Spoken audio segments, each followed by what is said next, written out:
svaki današnji startup ima jako društvenu svrhu. Inače, vjerojatno neće uspjeti.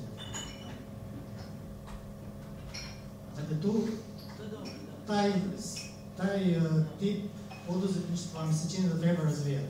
Država razvija ono neko samozapošljavanje i takve priče. Negdje vi morate sad HZZ-a uzeti one poticaje, zaposliti sebe, plaćati si one direktorske doprinose, direktorsku plaću, još nemate proizvod, nemate ništa. To je suludo. Isto je tako ovi programi koji su od Bicro ima, isto ono poslovni plan, dobite novac, sad poček je godina dana, nemate ništa.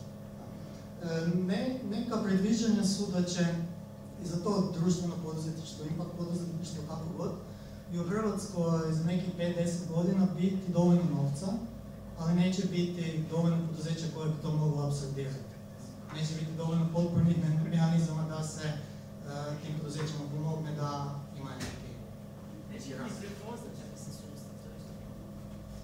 Biće fondova, investitora, lanjskih i tako.